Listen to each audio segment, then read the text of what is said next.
There you go. Wow. I could definitely hear my voice before, but now I really can.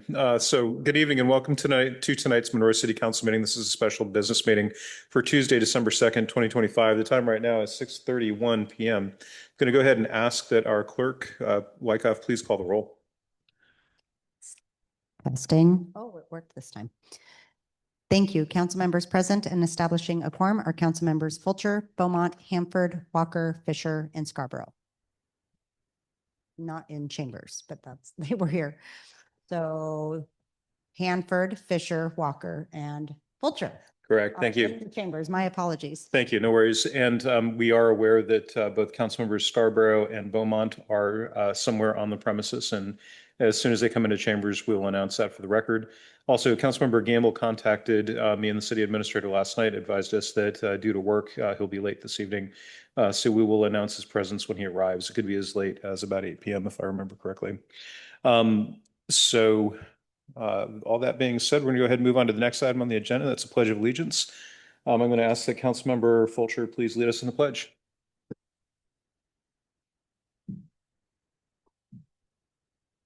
I pledge my allegiance to the flag of the United States of America and to the republic for which it stands, one nation, under God, indivisible, with liberty and justice for all. Thank you. Next item on the agenda is public comments. Has anybody signed in to speak this evening? Okay.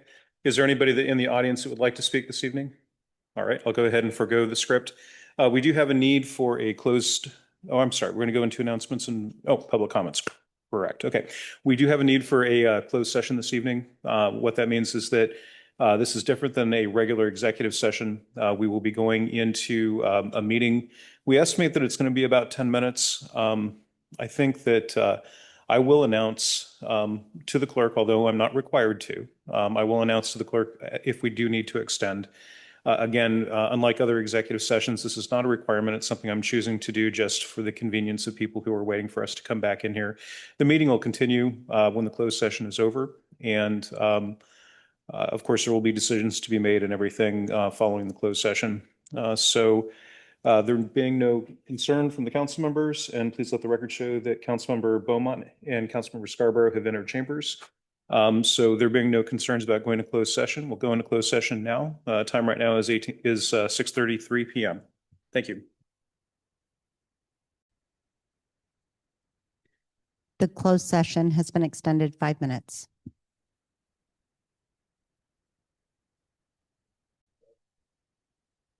The closed session has been extended 5 minutes.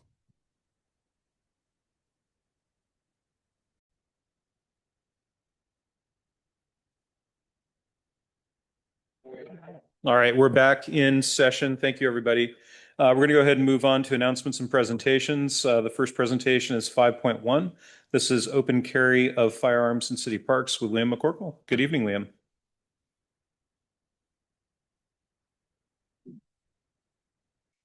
And just as a reminder, folks, and I appreciate the reminder earlier, let's make certain that we're turning the microphones on and leaning forward into the microphone so that everybody can hear. Thank you.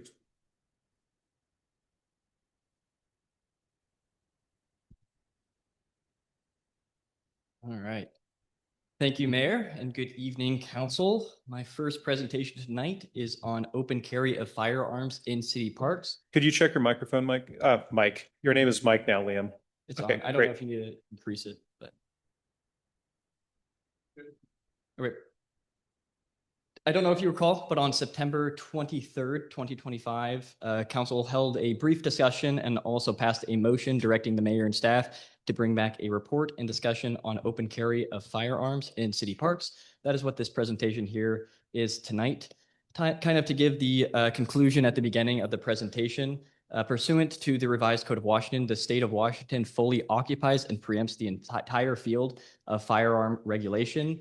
This preemption essentially means that cities, including the city of Monroe, can only enact laws relating to firearms that are expressly and specifically authorized by state law. In other words, and as you will see, the city has very limited policymaking authority in the terms of regulations of firearms. With that said, in terms of open carry, Washington state is an open carrying state. meaning that individuals can openly carry a firearm in public spaces unless state law expressly prohibits that. This state preemption of firearm regulations limits or overrules the city's ability to enact legislation that is more restrictive or otherwise inconsistent with state law. So pursuant to Washington state law, the current locations where open carry and concealed carry of firearms is currently prohibited include courtrooms, jails and public mental health facilities, schools, childcare facilities, and transportation on school resources. Official meetings of school board of directors when held on a school facility, city, town, county, and other municipal buildings used in connections with meetings of the governing body, bars, airports, outdoor music festivals, and election-related facilities. A couple of other locations where open carry is not allowed, but concealed carry is allowed include the state capitol campus grounds and legislative facilities, a permitted demonstration, and within 250 feet from a permitted demonstration after law enforcement advises a person of the demonstration to leave, and finally in a stadium or convention center operated by the local government. Since public open carry in public parks is not specifically prohibited by state law, nor does the state law expressly give cities the authority to adopt ordinances to regulate firearms in city parks, and because state law preempts all firearm regulations, the short answer to this question is the city of Monroe cannot restrict the use of open carry or concealed carry of firearms in public parks. With all that said, there are some limited options that the city can take. Mostly, some of those can be around zoning, although no zoning regulations can be more restrictive for firearm dealers than any other business, except for some considerations around schools. Local governments are also enabled to engage in certain non-binding programs, including some informational campaigns, or also things like buyback programs. With all that said, even though state law preempts the city from adopting any sort of ordinance that would prohibit open carry of firearms in city parks, the one potential option that city council could make tonight would be to amend the city's adopted 2026 legislative priorities to include advocacy for legislation that would grant the cities the authority to expressly prohibit open carry in public parks. That is really the only option that the city can move forward with tonight in terms of open carry in public parks. So with that, I will conclude that presentation. All right. Thank you very much. Turn to the council for any questions. Go ahead, Councilmember Beaumont.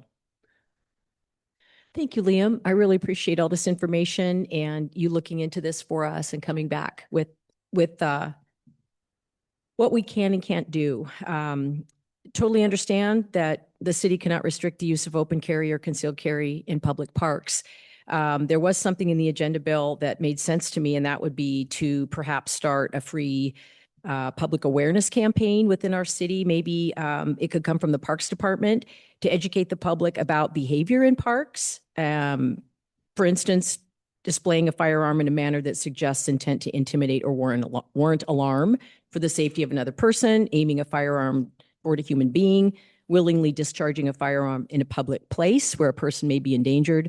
All of those things are listed in the agenda bill as activities that are prohibited in state law, even where open carry is authorized. So maybe a public awareness campaign next year, reminding people, hey, if you're going to open carry, we expect this behavior from you.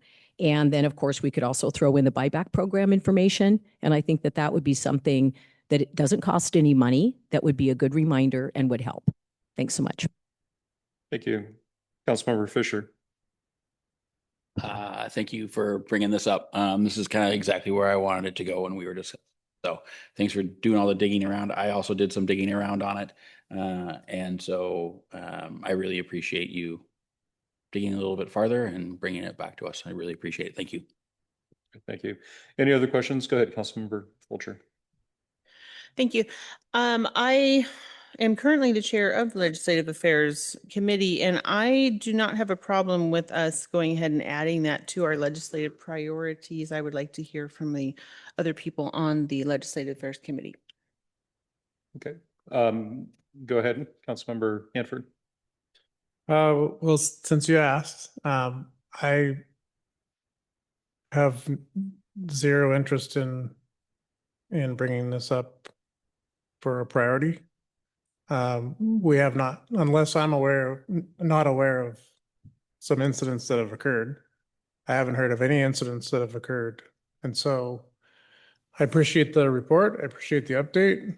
Um, I'm ready to, I mean, in my mind, I'm ready to move on to the agenda because to me, this was a great report and you gave us the information we needed. But there shouldn't be any further action, I don't think, out of this body because of what I said. We have a lot of other pressing issues in our city and to be legislative priorities than this, in my opinion. So you asked. All right, thank you. Any other questions or comments? Go ahead, and Councilmember Walker and then Councilmember Fisher. Not on legislative affairs, but I'm going to have to agree with Councilmember Hanford's point. I worry that a topic this big could dilute some of the energy that I think that we've already built, or some of the momentum that we've already built on some of our other legislative affairs items. And I would oppose it as well. Thank you very much, Liam, for the report. All right, thank you. Councilmember Fisher. Yeah, I do think that we maybe have some bigger fish to fry on this one. There was an incident, Sky River Park, what was it, like a month and a half ago? There was a shooting down there. So that is still very prominent in my mind, but I think for legislative action, we have some things that we got to keep moving. I would like to keep this at the forefront of our brains when things come up and to go after this if we need to. But as of right now, I think we kind of have a full plate. So thank you. Thank you. Councilmember Beaumont. I agree that we have had 2 shootings, actually. One was at Lake Ty within the last 2 years as well. So this is not something that doesn't happen here. I really like that idea, Councilmember Fulcher. I think maybe what we can do is start talking to some other cities and do some networking and find out what's going on. And if this is a priority for them to look into this and keep it in the forefront, but maybe not focus because it's a short session, et cetera, this year, not maybe make it a legislative priority, but certainly follow up on it and keep it at the top of our list for things to address in the future. All right, thank you. Councilmember Hanford.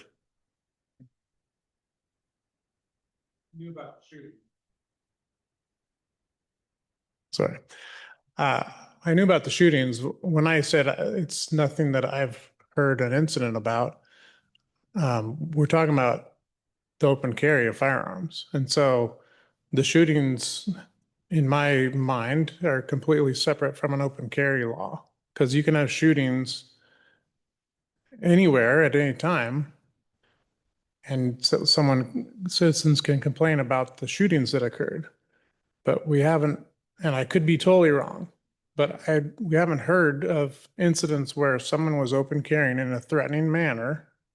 And so the police were called because they didn't feel safe or something like that.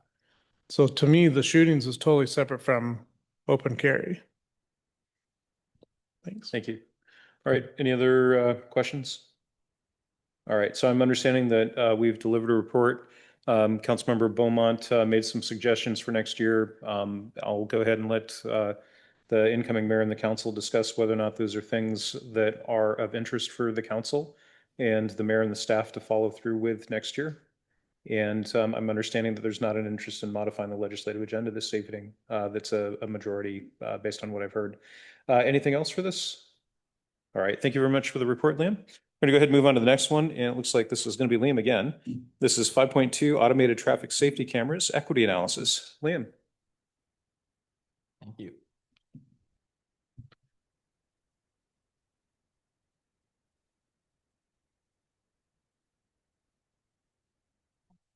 Oh, no, please.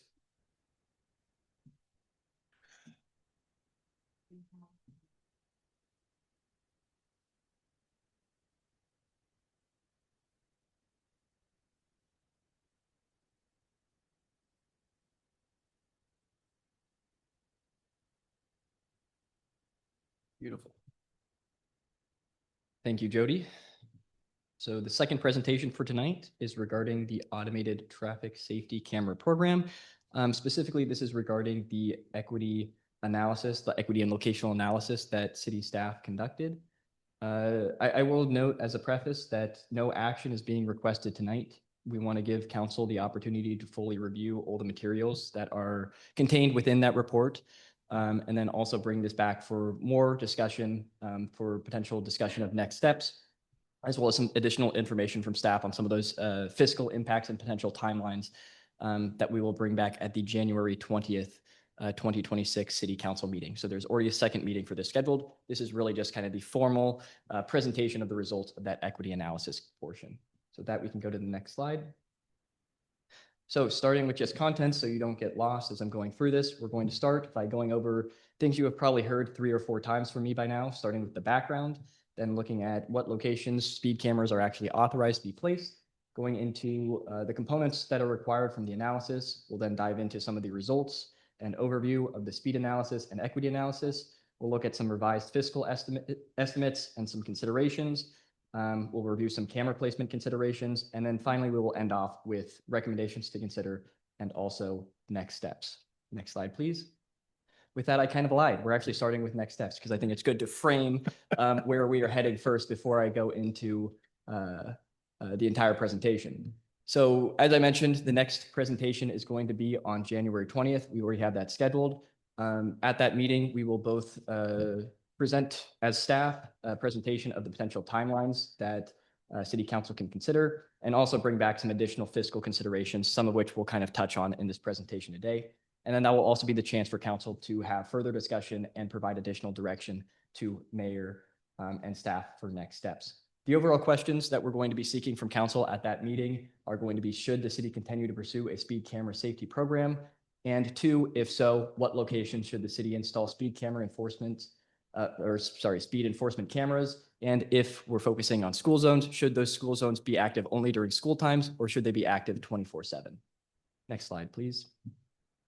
So starting with the background, I'm going to skim through this because all of you have heard it multiple times by now. But essentially, the city operated a automated traffic safety camera program from 2007 to 2013. We started with a red light camera on US 2 at the North Kelsey intersection before expanding that program to school speed zones in the Frylands and Frank Wagner Elementary School zones. In 2013, after some legal problems, the city decided to discontinue its automated traffic safety camera program. Fast forward about 10 years later, in 2024, the City Council, noting further concerns around speeding, especially in school zones, wanted to bring back the discussion about implementing automated traffic safety cameras in the city.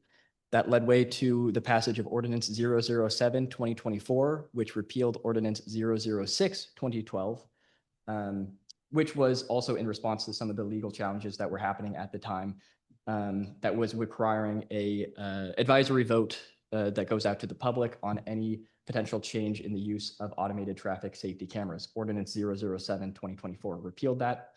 At the end of 2024, the City Council also adopted automated traffic safety cameras as part of their strategic plan, with the required locational and equity analysis beginning in 2025.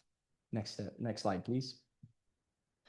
So going into the authorized locations, these all come out of the RCW. As a reminder, the city is authorized to place cameras in school speed zones, school walk zones, public park speed zones, hospital speed zones, roadway work zones, and then other locations. The city is allowed to place upwards of 1 camera per 10,000 population in any zone that's not designated as one of those other ones. So for the city of Monroe, that's going to be 2 other locations. As I will get into at the end, a lot of cities actually utilize the definition of school walk zone, which is just purely defined as within a 1-mile radius of a school, as a way to kind of expand programs. So that is another option that the City Council can take in order to kind of expand the amount of cameras that we are using throughout the city if desired. Next slide, please. So we will now kind of dive a little bit more into the required analysis and the focus for today's presentation. According to state law, the city needs to conduct kind of 2 related analyses before any camera can be placed in the city. Those include a locational analysis, and that is demonstrating a need for cameras based on one of the criteria articulated by state law. Those criteria include travel by vulnerable road users, speeding vehicles, rates of collisions, reports showing near collisions, or ineffectiveness or infeasibility of other mitigation measures. Importantly, the city doesn't need to show proof for all of those factors. We just need to show proof for at least one to demonstrate a need for cameras as part of that locational analysis. The second component required by state law is an equity analysis, which is asking the city to consider the impacts on certain equity variables. And the equity variables that state law requires the city to consider include livability, accessibility, economics, education, and environmental health. So those are the required components that we needed to include as part of our analysis that is presented in your packets today. Next slide, please. So looking at the locational and equity analysis study locations, given council discussion on July 8th, city staff and mayor presented some preliminary data that we received, especially surrounding that locational study portion of this project. And based on the council discussions, I think we gave a list of about 11 or 12 locations, and city council helped us narrow that down to about 7 locations. And those locations were US 2, Frank Wagner Elementary School, Park Place Middle School, Frylands Elementary School, 179th Street, Woods Creek Road, and Old Owens Road and Oak Street. Now, just based on that data we used, it was TomTom data that likely would have been enough evidence as was to fulfill that locational study component of that analysis. However, in order to help us kind of finite the actual infractions we might be able to see, staff went out and saw if we could do some additional analysis. We ended up reaching out to Vero Mobility, who is a very kind of wide-reaching camera provider in the region. They have 27, they operate cameras in 27 jurisdictions in Washington state and many more throughout the nation. They're also kind of the acquirer of Redflex camera systems, which is the camera operator the city of Monroe used previously. With that said, we contacted them to see if they could help us conduct additional studies as part of this locational analysis, and they agreed at no cost to the city to provide additional analysis at 4 of the chosen locations. So based on council's discussion at that July 8th meeting, we kind of took the kind of consensus areas where council had already took consensus around where speed cameras were looking like a potentiality. And those included US 2, Frank Wagner Elementary, Park Place Middle School, and Frylands Elementary School. We didn't drop off those other locations as part of those report that were mentioned by council. 179th Street, Woods Creek Road, and Old Owens Road at Oak Street are also included in this report. They just don't have as finite as details as those primary study locations. All right, with that, next slide, please. So the next we're going to kind of dive into some of the speed analysis portion of the study. I'm not going to dive into every little detail of this report. All of that is contained in your packets, and you all should spend time to look through the results on your own as well. The overall takeaway, if you take away nothing else from these next couple of slides, is that based on the speed analysis, all of those locations, all 7 of those locations, based on the definition of state law, meet at least one of the criteria for a demonstrated need of automated traffic safety cameras. This first slide is showing at the top the primary study locations. That is the study that was conducted by Vero Mobility. As you can see, it might be a little bit small, but all of the locations have a potential violation percentage that is evidence of speeding. And especially what I would point to is Park Place Middle School and Frylands Elementary School both see over 5% of potential violations going both directions on their roadway. So those are special areas where we are seeing excessive speeding in our primary study locations. It's not to say the others aren't important too, but those are kind of the primary areas we're seeing difficulty. I'll also note the violation threshold that we had for this study was 9 miles per hour over the speed limit. So really some speeding going on. As far as the alternative locations, this is data that's nothing new to see.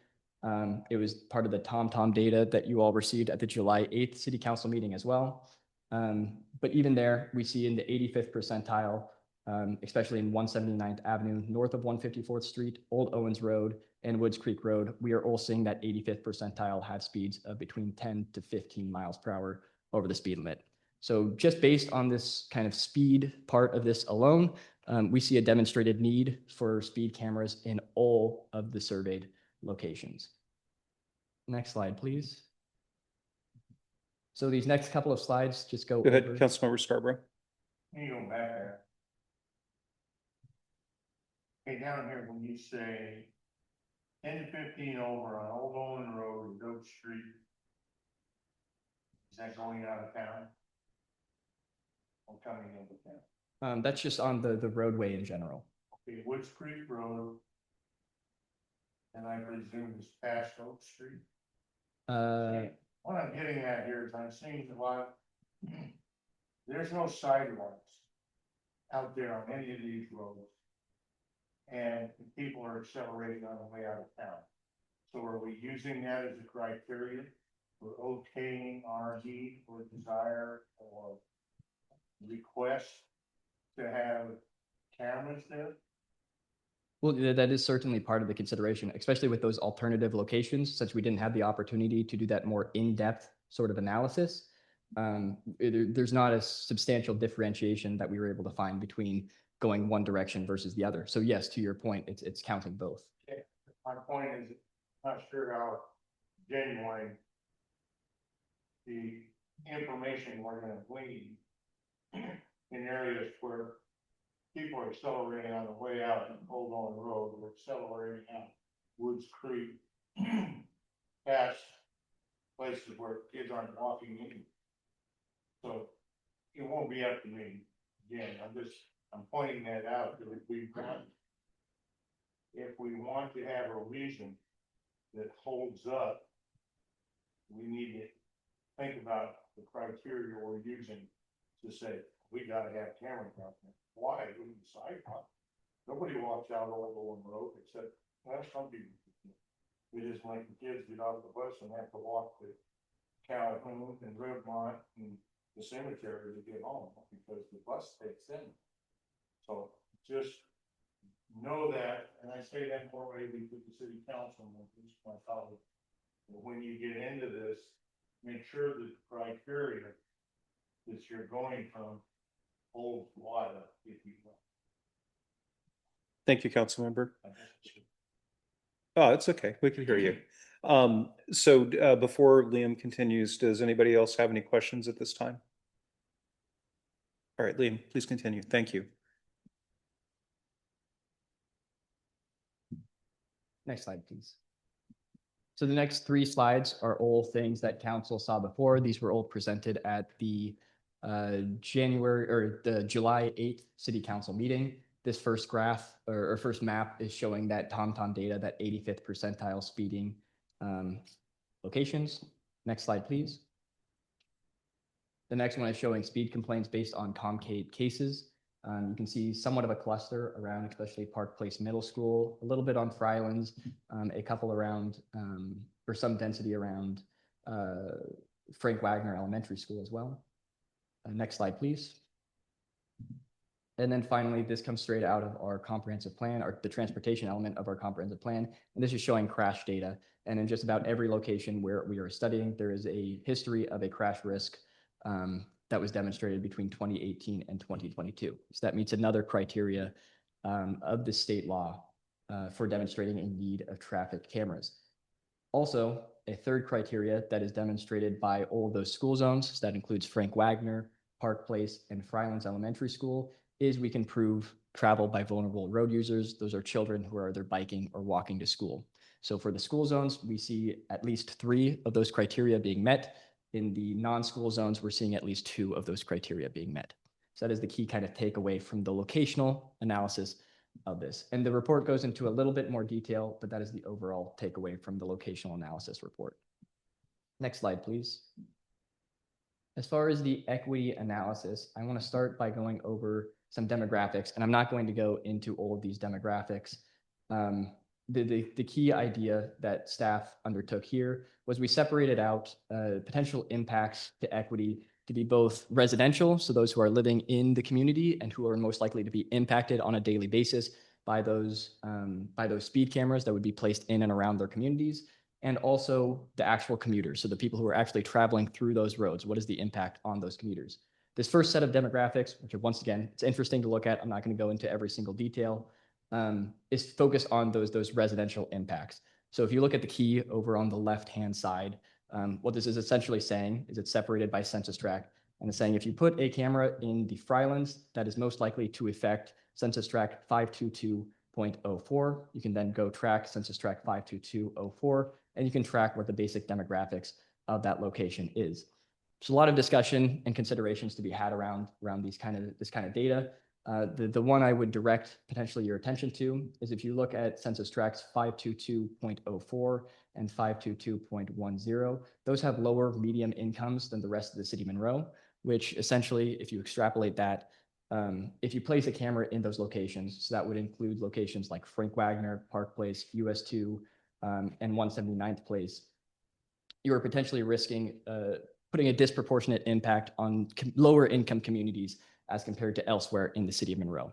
So once again, that's a very limited example, but it is an example of how these demographics can help you think through some of the equity impacts of those localized demographics. Liam, if I could ask a question, it would also mean that you'd have the inverse as well, right? That first, people who are lower income might be traveling those roads more, but also those are the communities that are impacted by people speeding and unsafe road conditions. So it seems like the equity analysis is not just assuming that there might be higher tickets for people in those census tracts, but there's also the safety component that if they're aware that the cameras are there, it might be helping to keep the communities they live in more safe. Correct. And I think that's an important clarification. And we'll get into some of the kind of those livability, accessibility components as well later. But that it's both a positive and a negative. There's two components happening, and that's one of the kind of trade-offs and balances that the council has to consider as part of this analysis. So it's not all negative. There's some positives there as well. Thank you. Anybody else have questions for clarification before we move? Since I interrupted his presentation, go ahead, Tammy. Councilmember Beaumont. This is just the editor in me, I'm sorry, but it's Old Owen Road. There's no S on it, and it's repeated through a lot of your charts and things. So just wanted to make that correction. Thank you. Okay. Any other questions or items? All right. Please continue, Liam. Thank you. Perfect. Next slide, please. So this other set of demographics is looking at roughly the same ideas. However, you're looking specifically at those commuter demographics. Those are people that are actually transiting through the road. So it's not just looking at residents, it's looking at people who are actually marked as passing through that road or passing through those data points where the cameras might be located. This is primarily collected using Placer AI traffic data and the traffic pins there. As you can see, roughly most of the medium incomes and demographics are roughly equivalent to what you would see on average in the city of Monroe. So there's little concern for disproportionate effects being held at one community over the other when you're looking specifically at the commuters as an aggregate. That's really the takeaway from these set of demographics as well. Next slide, please. So to Mayor Thomas's point, this part of the equity analysis, it goes into more details. Essentially what staff did was we took kind of those 5 criteria that the state asked us to develop: livability, accessibility, economics, education, and environmental health. And we assigned some variables to each of those components on what placing a traffic camera in certain locations would do to equity if you place them in those locations. So for example, in livability, we see pedestrian traffic potentially increasing because of those safety concerns being alleviated. All of those are kind of positive impacts towards equity that you would see by placing cameras in certain locations over the others. In kind of the reverse, in terms of economics, fine affordability, which is currently set at $124, somebody who is making the minimum wage right now and they were to get a ticket, that's about 90% of their daily wage. So if you place it in communities that are making very low incomes and are more likely to get those fines, you're going to end up disproportionately affecting those lower income communities. So once again, there are trade-offs with equity. There are some of which are positive for putting cameras in certain locations, and there are other which that might detract or take away and consider additional considerations from the city council before you decide to proceed with a specific location. All of these are described in a little bit more detail and explanations for why they are either positive or negative in the report, but just wanted to lay them out here as well. Next slide, please. So that kind of concludes the overall state requirement for conducting a locational and equity analysis. I did want to spend the last portion of this talking about kind of the fiscal estimates behind the automated traffic safety cameras. As a reminder, we are pretty limited in how we are able to use revenues generated by this program. The use of revenues is restricted to 1, the cost to administer, install, operate, maintain the cameras, including the cost of processing those infractions. And then all other revenue needs to be used on certain traffic safety activities, including construction, maintenance, and operations. Additionally, the city also needs to demonstrate a use of revenue in census tracts with households in the lowest income quartile of the population. That includes census tract 522.11. That is really kind of near Monroe High School area. And then also 522.08. That is kind of the central Monroe area, just to give you some context. It's also worth noting, after 4 years of camera use, the city of Monroe must remit 25% of our revenues in excess of the cost to administer the program back to the state of Washington. I've said it before, but I'll say it again. The purpose of this program is not to generate revenue. That's not why the state authorized cities to be allowed to use it. The purpose of this program is really to better public safety.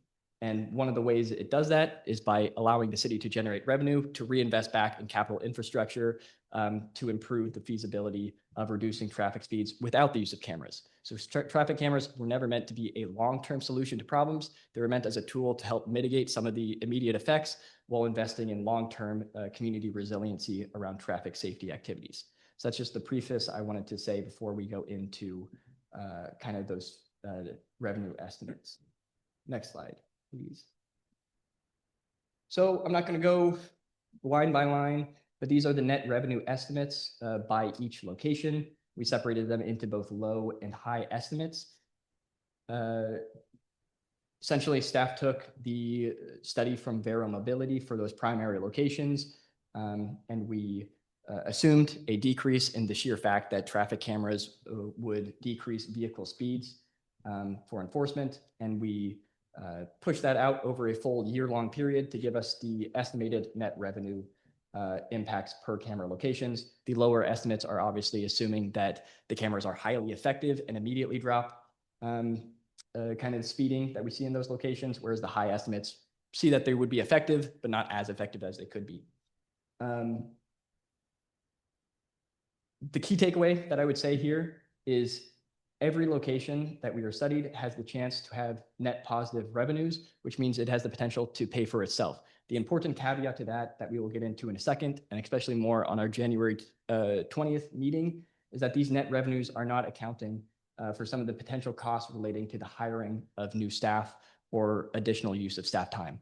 So yes, all of these have the potential to be net revenue positive, but there are other costs and considerations that council needs to consider before we proceed with generating these revenues and installing this program. Next slide, please. These are the high revenue estimates. As you can see, they are much higher than the low estimates. Not going to dwell too much on this, but it's the same story, a large amount of revenue being generated by each potential camera location.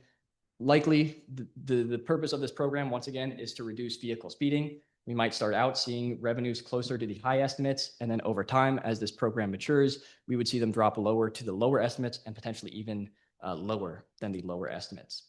So something else to keep in mind, that this is a revenue decreasing program over time.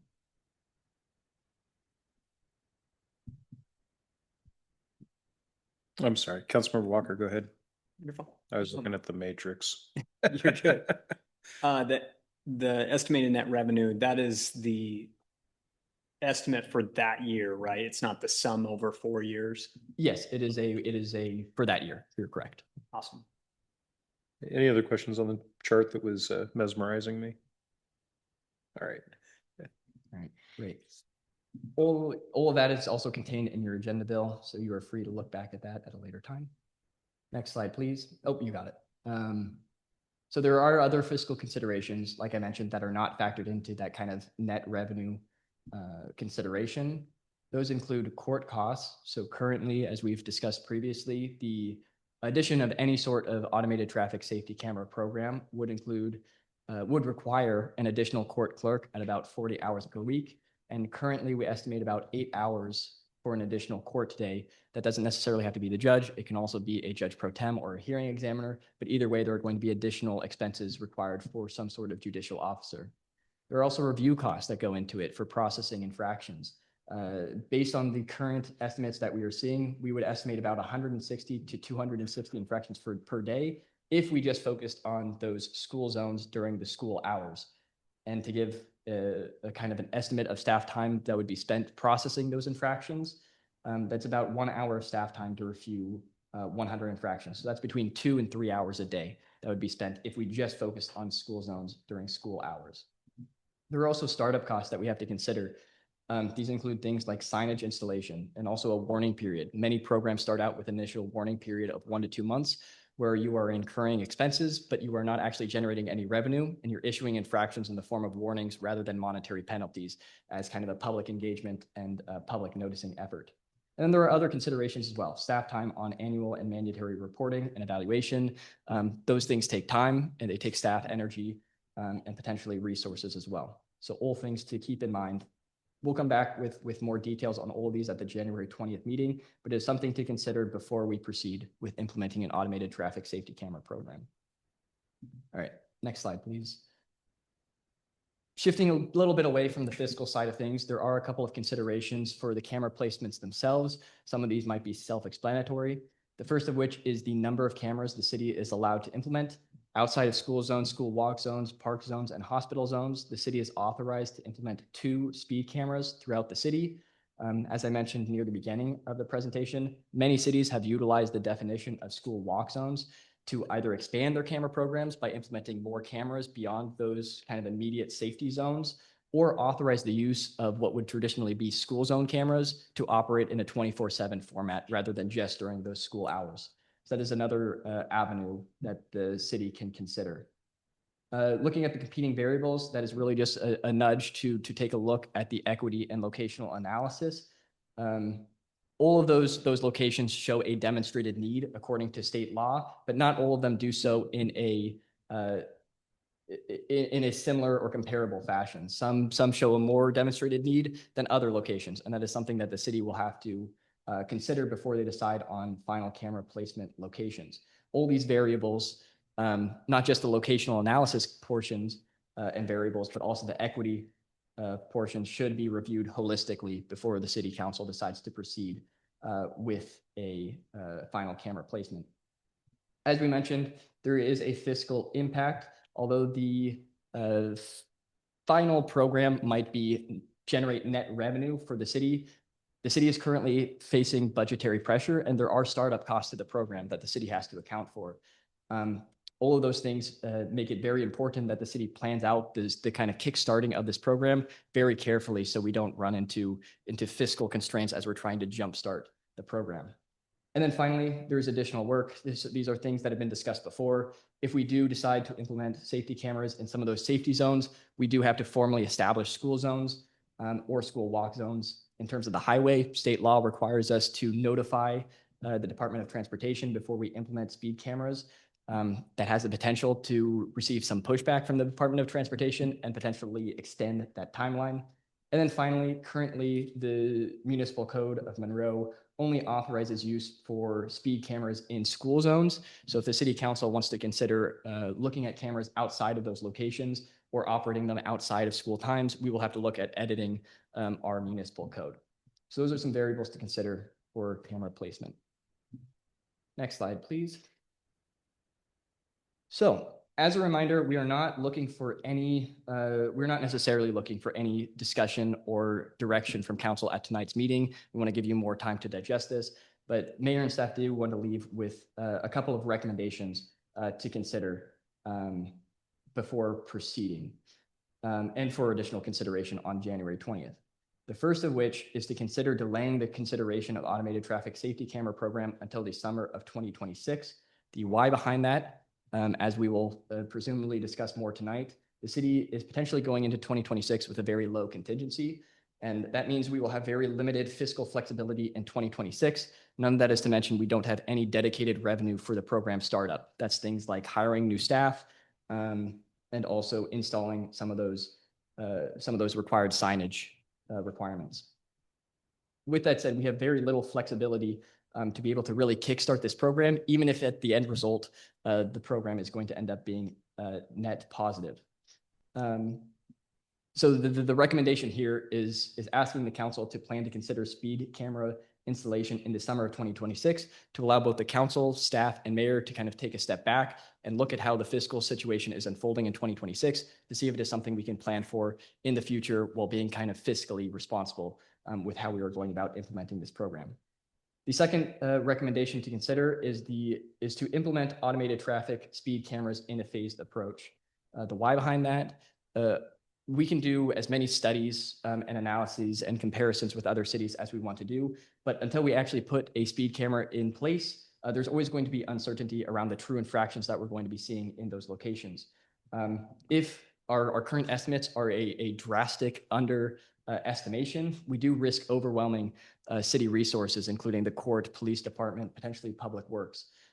So implementing a pilot program of say 2 to 3 school zones in a limited fashion, such as being active only during school hours, will allow the city to be able to better evaluate the impact of the speed cameras to Monroe specifically, and then decide after a 12, 24-month period whether we want to scale back, keep the pilot program as is, or expand to other locations.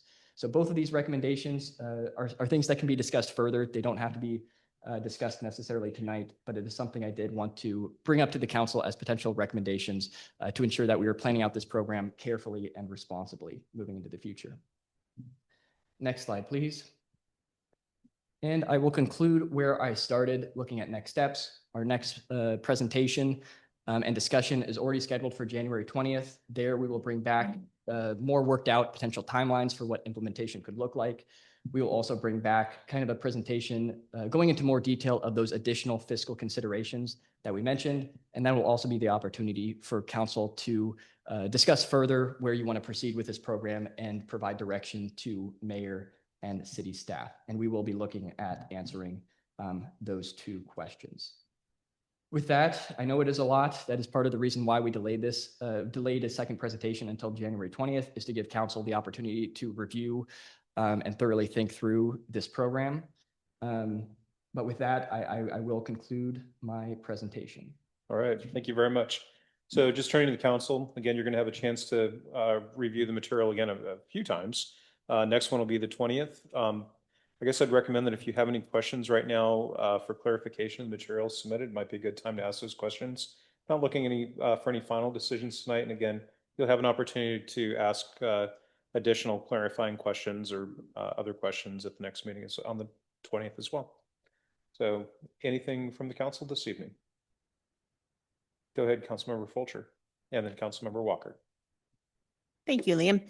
A lot of good information. Clearly, there's a lot more for us to think about than just, do we want cars to slow down? So I do appreciate having time to think about this before we move ahead. I actually like the idea of picking it up again next summer and taking a second look at it. One question, I see that it's on the January 20th schedule. Is that when we are down in Olympia for AWC, or are we heading down the next day? Just a scheduling thing, but anyway. Yeah, I'll look into it. Okay, I don't cool. remember the AWC days off the top of my head. But I love this information and I love the timing because it certainly gives us enough time to really mull it over. Thank you. Thank you. Councilmember Walker. I was just thinking, the analysis of the upfront capital expense for public works would be a big one. I'm sure that would be a consideration for that study that would come back. With regard to the court expenses, this may be a separate item that I would really ask that is done, but I'd love to see a comprehensive study or analysis of the court expense, especially considering the state Supreme Court ruling about indigent offense or defense, because I think that'd be a big consideration, although that might be that's a separate topic than the speed cameras.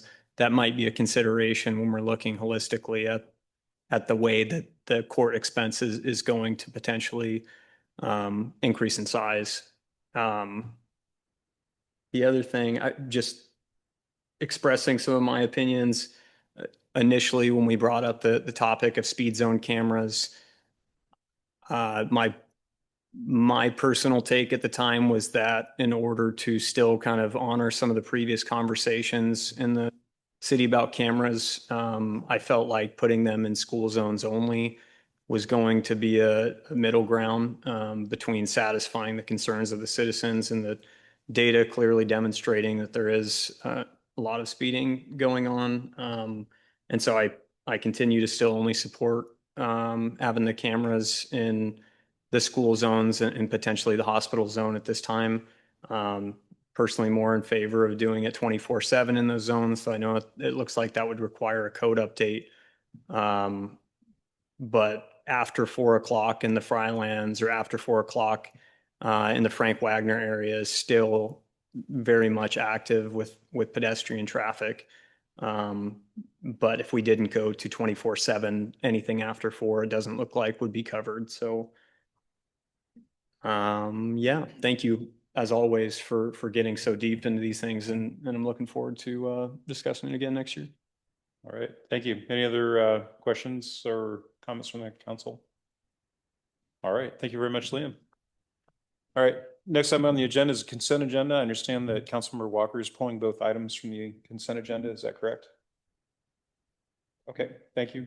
So both items have been moved from consent. Councilmember Fulcher, I saw your flag go up. Yeah, I am going to recuse myself for 6.1. So if you, as soon as you want to discuss that, let me know. I'll take a hike. All right, sounds good. Why don't we go ahead and start with 6.2, if that's okay with staff? And then we'll go on to 6.1.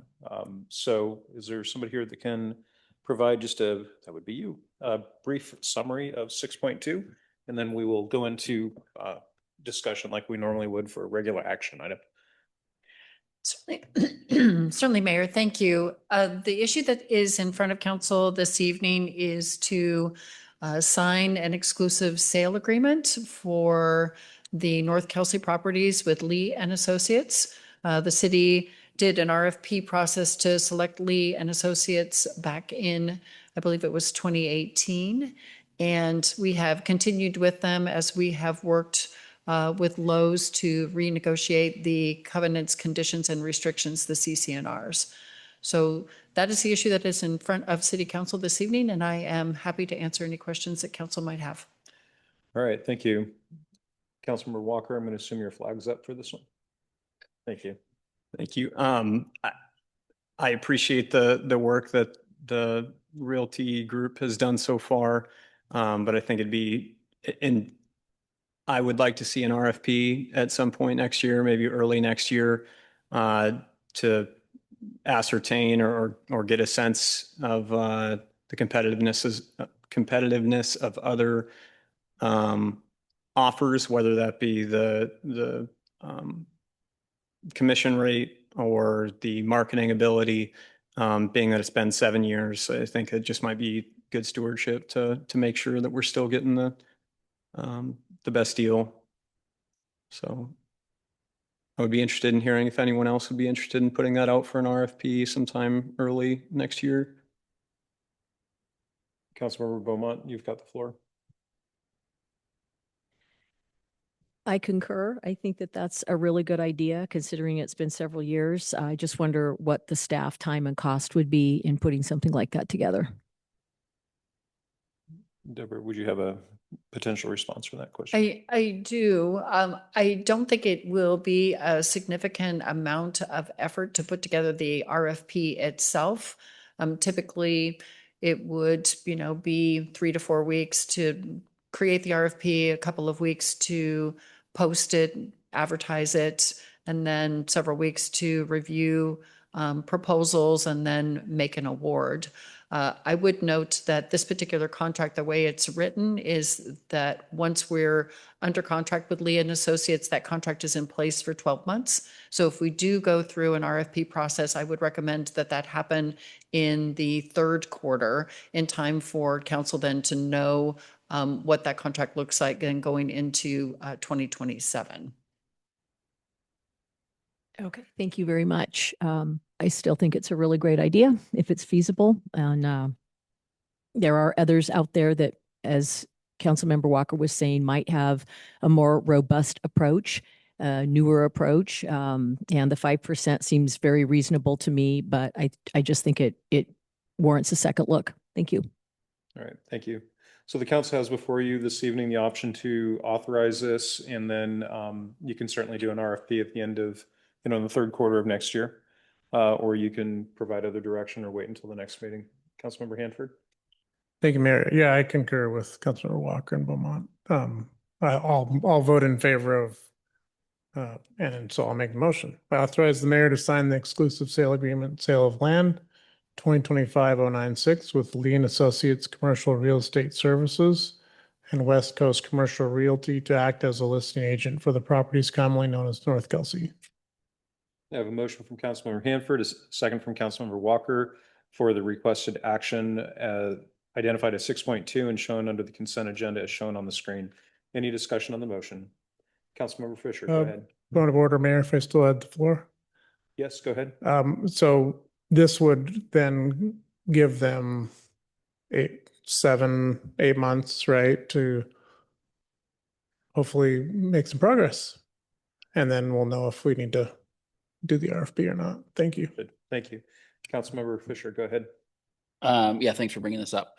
I completely agree. I think we should go out and put an RFP together. I'm also okay with looking at it in the third quarter of next year. Kind of keep this, hopefully this train moving a little bit and make a change if we need to then. But thanks for bringing it out. Thank you. Any other discussion on the motion? Councilmember Walker? I worry that just authorizing it and shooting for third quarter for an RFP next year isn't, I mean, that wasn't really the spirit of what I was trying to do.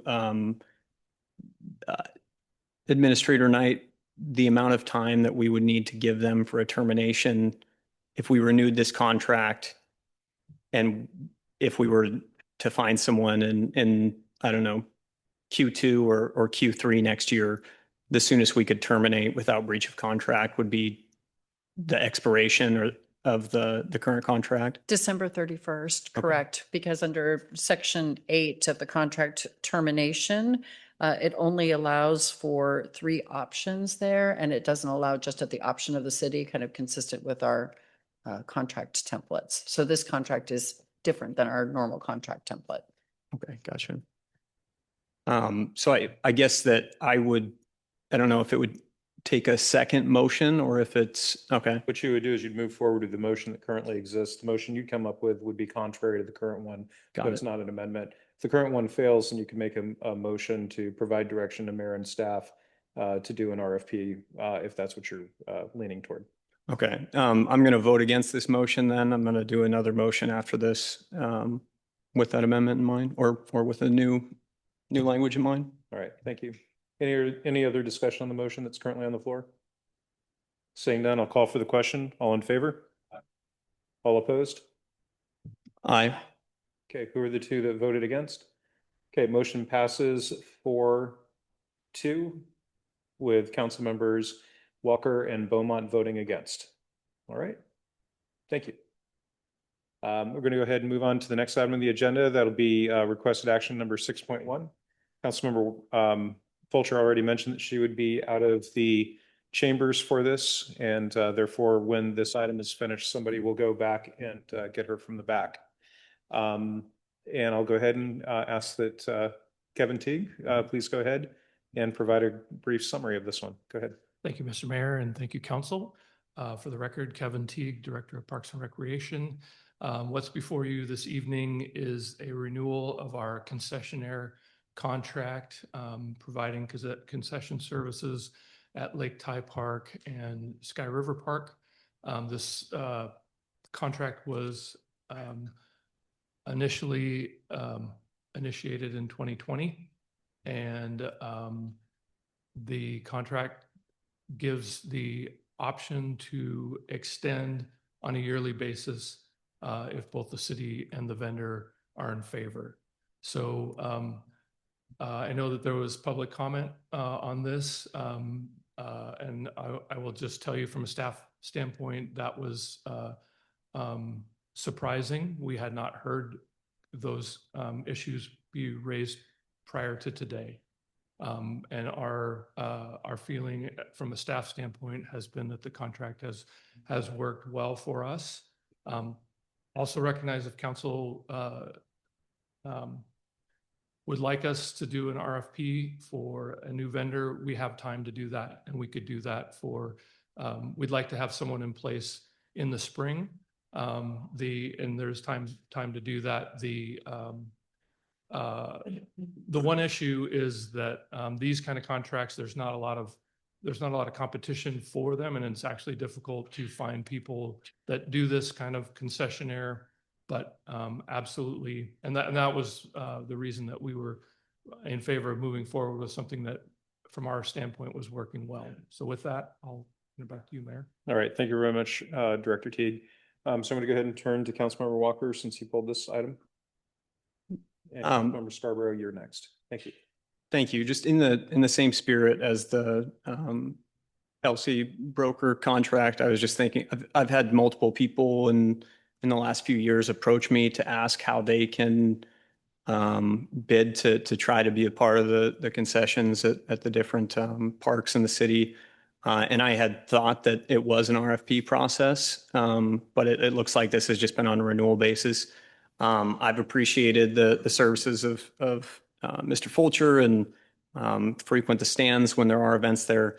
But I think it is the fair thing to do to allow other citizens to bid on it. So yeah, I'd be interested in hearing if anyone else would be interested in putting this out for an RFP. I understand that it'll likely, he will still probably have the most competitive option, but I would still like to get a sense of, yeah, how the community feels. Okay, sounds good. So thank you for your comments, and I'm going to go ahead and turn to Councilmember Scarborough and then Hanford. Go ahead, Councilmember Scarborough. I'm not against an RFP for the concessions. I do question when I get an email like this, I would like to have the validity of the accusations, you know, that are in this confirmed before we throw this guy under the bus for something that didn't happen. My understanding that the Little League set the schedule and that guy is there for those times. And that according to him, they haven't been there. So they've changed their schedule and we're going to throw this guy under the bus for his lack of doing what we asked him to do. So I don't know the validity of it, but I would suggest that we discuss, or you discuss, these accusations before you have them. Okay? So just turning to Director Teague, do you have any information that relates to the email that was sent to the council? The contract allows the vendor to choose when they're going to operate. We don't require that they operate anytime that there is a baseball game or even a small tournament. We do require that they operate when we have a city-sponsored event, and we reach out to them and say, these are our events. And we also give them the schedule of the ball field reservations, and they can choose which events make sense for them financially to operate at the whichever events make financial sense for them to operate. And we have every time we have requested that they be there for a city event, they have complied and served as intended. Okay, so in the situation of the email that was sent, do I understand correctly that the concessionaire is not per se required to be present for the events that were brought up in the email? Correct. Not every event, and there isn't a set number of days that they need to be there. Okay, I appreciate that. Thank you. Councilmember Scarborough, you still have the floor. Go ahead. Okay, and I think you've clarified it for me. The concessionaire has provided as requested for city events. The other events, which was the Little League in this case, are not required for him to be there. Is that correct? That's correct. Is he required to coordinate with the city and or the Little League to accommodate their schedule? No, not by contract. Okay, is the Little League aware of that part of the contract? I'm not sure if they are. Well, from this email, I'd say they're not. Right. And that, I don't know whose fault that is or why, or whose expectation is different than what the contract is there to provide.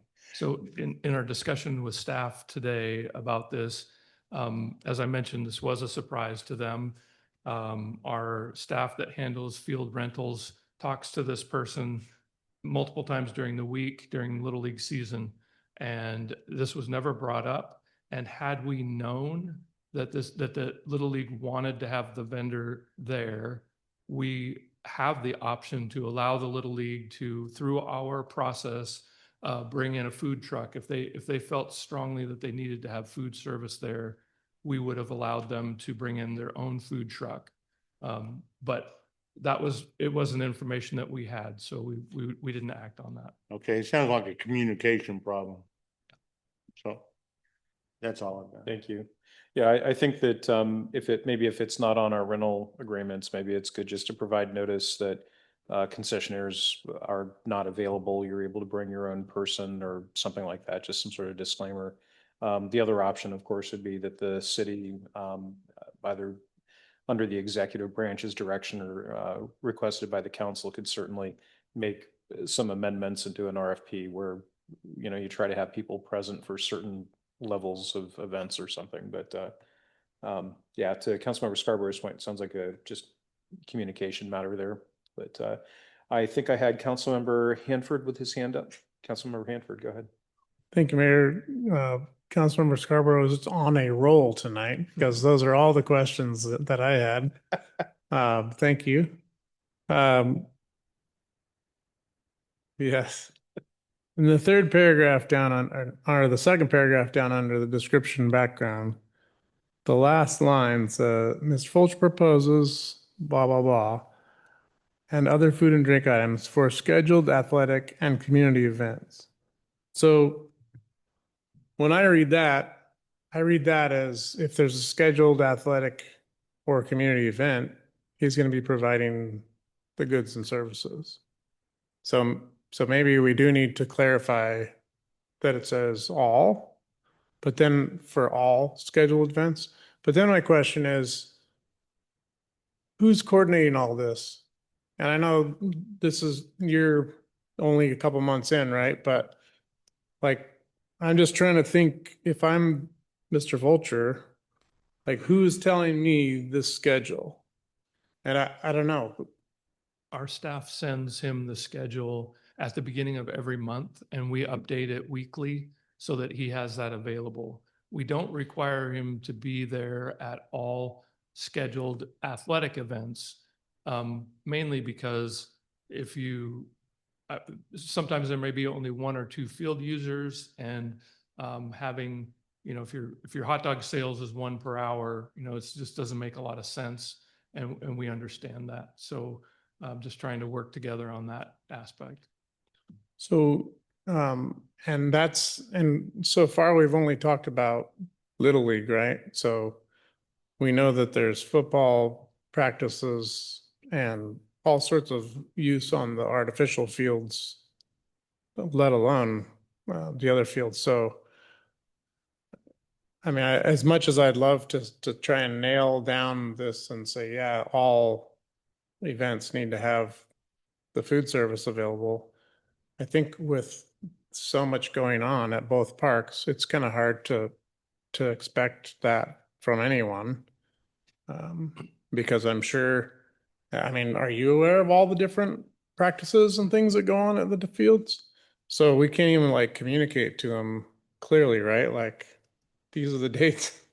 So, I don't know. I think I've been pleased with the service that I've seen when I've been down there on walks and things like that. But, and like you said, you haven't heard concerns until this one email. And so I think it's just a communication issue. I'm fine doing an RFP if we feel like we need to. I question if it's needed, but thanks. All right, thank you. Councilmember Walker. It pains me to where the conversation has gone because that was not my intention at all. I literally for the last few years, I think that I've asked staff questions about vending machines in the parks or different concessionaires.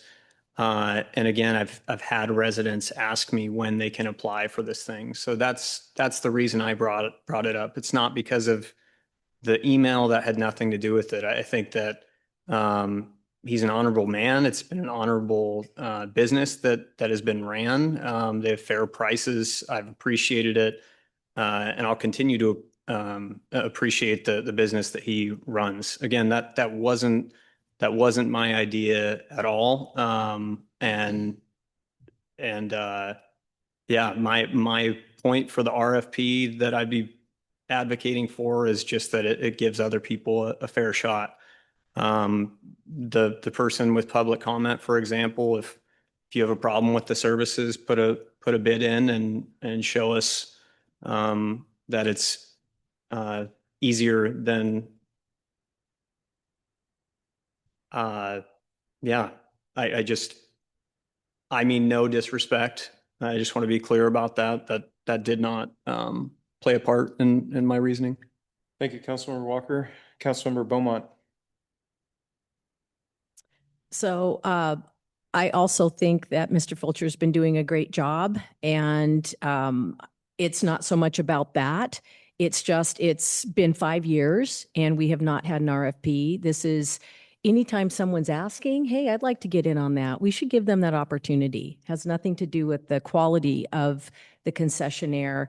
And you've said very few people might respond. Well, then we know that, right? We know if the prices are competitive, if what we're offering are foods that people really want. Maybe another person responding to an RFP would have different offerings. Are the prices competitive? And then we can say to people, hey, you know what? We put an RFP out, and this person was the lowest price. They had the most, more options. And then we can go forward and say, we do put it out every year. Everyone's got an opportunity to participate if they want to. So I think it's a good idea. Thank you. Thank you, Councilmember Fisher. I agree. Also putting it out to an RFP. Yeah, it's kind of turned into a little bit of a Mr. Fulcher bashing with this, and that was not what I wanted to do either. Again, he's a great community member, but yeah, in all fairness, just to put this out to RFP. And then I didn't wonder if we make amendments, if we could say if there's an expected amount of people, then it would be required that the concessionaire goes there. So if it's over 100 people or 75 or whatever it is, I didn't know if maybe that'd be an option. So I'm in favor for an RFP on this. Okay, so just a second. All right, so Director Teague, I'm hearing some interest from council members regarding a potential RFP. So first, a motion will need to be made, but just to inform that particular direction, if direction were provided that the mayor, for the mayor and the staff to proceed with an RFP for concessionaire services, would you have time to come back to the council maybe in January to talk about the criteria that they're looking for, and then issue an RFP in that late January, early February timeframe in time for, so you'd have a concessionaire available when somebody would be needed out there in the spring? Yeah, I believe there's time for that. Thank you. Okay. So just trying to give some framework here that on one way that you could approach this, but you have a requested action on the board at 6.1. The alternative would be something along the lines of what I just said. Councilmember Scarborough and then Councilmember Hanford. Councilmember Scarborough. I wanted to make my position clear. I am not against an RFP. I am for it. I'm against a scathing email because the communication wasn't what was needed. If you do an RFP, you're going to have a schedule that people are going to have to say, I'll provide this service on these dates for this amount of money. Okay. And if these people or anybody else can't give you a schedule to which you can create an RFP from. They have no right to do this. To me, this wrangled me. He has a legitimate complaint, but the words in it make it sound like, never mind what it sounds like. It's a scathing email that was written in somebody that's mad instead of somebody that wants to solve the problem so they have what they need. That's my position.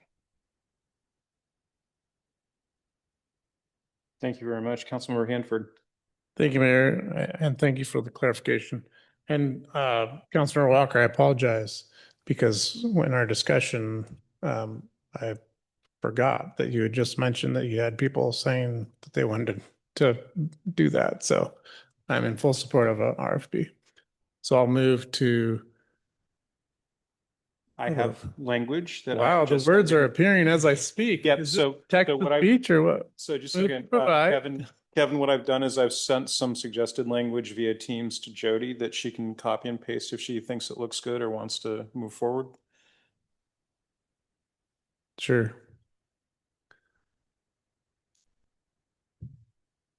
Okay, so go ahead and I'll read that out loud just so that everybody, so it would be, I move to provide direction to Mayor, I love it. I move to provide direction to the mayor and staff to discuss with council the criteria that council would like to see in a concessionaire contract with the intent that the city issue an RFP. Okay. Does that make sense to staff? Kevin? Yeah, okay. And you're good with the way the motion's written? Okay. All right. So that would be the alternative motion based on what I've heard this evening. Point of clarification, can I add to that the city issue an RFP for providing concession services at Sky River, just that last line? Yeah. Okay. I move to provide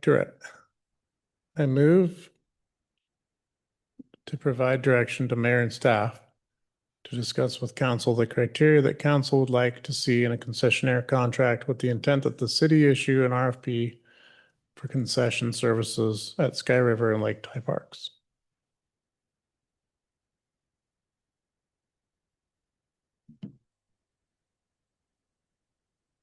Looking for a second. Yeah. Okay, I have a motion from Councilmember Hanford, a second from Councilmember Beaumont for the motion that he just read in that is now shown on the screen as 6.1A. I'm sorry, 6.1B, for lack of a better, there you go. All right, any discussion on the motion? Councilmember Walker. I'm sorry for talking so much tonight. I worry that this language is the same issue as the real estate one, in my opinion, where it's just pushing things out to be done at a later date. Kevin, did you say that there might be sufficient time to put out an RFP that might have an answer or respondents Yeah. by the time? My understanding from the language was that we would come back to council in probably late January with an RFP, the language for the RFP and the criteria that we would be looking for. And then you all could provide input and direction from that. There would still be time to release that RFP and get someone selected probably by April to have someone in place. So. Awesome. Okay, thank you. Councilmember Beaumont. Just a point of clarification. Was Mr. Fulcher providing concessionaire services at Sky River Park in addition to Lake Ty? Yes, both. He was. Okay, thank you. All right, any other discussion on the motion? Seeing none, I'll call for the question. All in favor? Aye. All opposed? Motion passes 5-0. Thank you. Could somebody get Thank you, Mayor. Councilmember Fulcher, please? Thank you.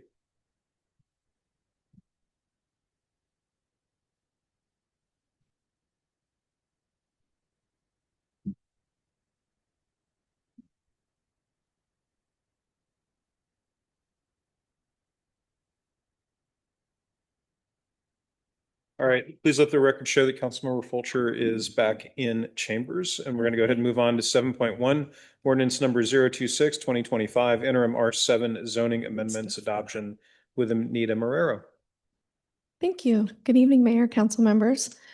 I'm bringing back for final action and adoption interim ordinance number 026/2025.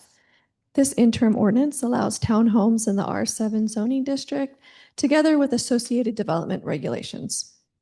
The public hearing was held at the City Council meeting on November 18, 2025. No public comment was received for this item, and the City Council approved the first reading. Staff is anticipating bringing the permanent ordinance back to the council in March of 2026. And the requested action tonight is listed on your screen, but I'm able to answer any questions if you have any. All right, thank you very much, Anita. Councilmember Hanford. Thank you, Mayor. I move to adopt ordinance number 026-2025, adopting interim zoning amendments to chapter 22.16, MMC Single Family Residential Zoning Districts, and chapter 22.42, MMC Design Standards, designating townhomes as a permitted use in the R7 zoning district together with associated development regulations, setting forth supportive findings, providing for severability, and establishing an effective date. I have a motion from Councilmember Hanford, a second from Councilmember Fulcher for the requested action as shown on the screen, item 7.1, final action. Turn to the council. Any discussion on the motion? Councilmember Scarborough and then Councilmember Walker. Okay, back, policy considerations. It says, housing action plan strategy, middle housing options, review current regulations to determine if code changes are needed to encourage townhome development, allow townhomes in all single-family residential zones. So is this something that will be discussed before this continues? We're just approving. This is a question, okay? So this will be discussed at further meetings before it is passed and implemented. Is that correct? So this interim ordinance, if passed today, will allow townhomes. As I bring this back to you for the permanent ordinance, we can discuss it further if the council would like to continue this as a permitted use. This was part of the housing action plan strategies, so that's why we're looking at it now. This is why, but we can certainly have further discussions when I bring this back to council. Okay, thanks. Thank you. Councilmember Walker. Is this change, is it a part of us fulfilling our comp plan? Do we have to do this in order to fulfill our comp plan? I mean, it's part of adding additional housing units. So yes, it is. It is part of the comprehensive plan and middle housing housing elements in the comprehensive plan. So the answer would be yes. Okay. We received, or I, at least in my email, I'm sure you guys did as well, received quite a few comments, public comments, not directly referring to this, but I think that it must have been indirectly related to the item. Is this a bit of a liberalization of the zoning relative to other cities? Or is the R7 zoning, do you know of other cities that are adopting the same? So City of Monroe is not required to adopt a middle housing code, but other cities are. So a majority of the other cities are required to allow townhomes or attached. I would say attached, which is part of the middle housing options. I know it's late in the game, but I'm the comments that we received brought up some points that kind of made me reconsider the urgency relative to the implications of this decision. There are a few pretty substantial potential developments that this could make a big difference in the traffic impact that I don't know if I'm completely comfortable with yet. So is there anything riding on this decision? Not the decision today. So the other developments that we have in the city that are moving through the review process, those ones are already vested. So they are proposing townhomes in their development. So by not passing this today, then any other application that came in, we're not allowed to build townhomes in R7. So townhomes are allowed though in R15, just not R7. Okay.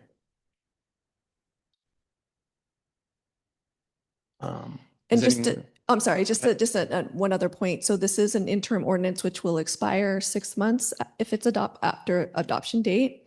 So there's a possibility that when I bring this back, if there's any other questions or comments or then we can discuss those then. But this would only be good for 6 months. And my last question, the reason that we're doing it as an interim as opposed to actually making an ordinance? Because we do have other developments that are interested in coming in and doing townhome developments, and because the initial interim ordinance did expire, we do need another one. But to answer your other question before, there's not a particular development that is hinging on this particular interim ordinance, but it would affect those other people that we've been talking to, that as far as like the pre-application meetings, we've had some interest in townhome development, but currently there's not a developer saying they want to come in and do townhomes at this moment. But there are loosely a few developments that are riding on this decision, it sounds like. Possibly, like I said, the ones they're already vested under the original interim ordinance. So those ones are fine. Got it. Okay. I would be interested to hear how the rest of the body feels. All right, thank you. So we have a motion to approve the ordinance and a second. Any other discussion on the motion? Councilmember Scarborough? I will be voting for this as an interim. As I will not be on the council next year, it will not make a difference how I vote because I won't be voting next year. But I want to caution us on turning Monroe into a Woodinville, into a shag type units all over, into Linwood. People come out here for the country for a reason. And I just would caution people, my colleagues that will still be on the council, to keep that in mind when we pass these things. I know we're being dictated to by Snohomish County, but I remember also having some discussions where we didn't make it as intrusive as Snohomish County thought we should, and still stayed within the guidelines of creating enough homes and jobs to keep up with what they're dictating. So I'll be voting on it as a interim and just cautioning further next year when you come up again. All right, thank you. Any other discussion on the motion? Seeing none, I'll call for the question. All in favor? Aye. All opposed? Aye. Motion passes 5. I'm sorry, let's go with 6. Yeah, no, I was right the first time. Yeah, let's go with 5-1. Yeah, with Councilmember Walker voting against. Yeah, let's do that. Thank you. Thank All right, you. next item on the agenda is final action number 7.2. This is a 2025-2026 mayor's recommended my mid-biennial budget adjustment, adopting ordinance number 028-2025 with Julie Elsom. Good evening, Director Elsom. Good evening, Council and Mayor. I am bringing back for final action the mid-biennial budget adjustment. This has been before you in October on the 21st and the 28th, and again in November. So I am just here to answer any questions that you may have. All right, thank you. Council members, you have requested final action 7.2 on the board. Do you have any questions for clarification of staff or a motion? Go ahead, Councilmember Fisher. Just some clarification for me.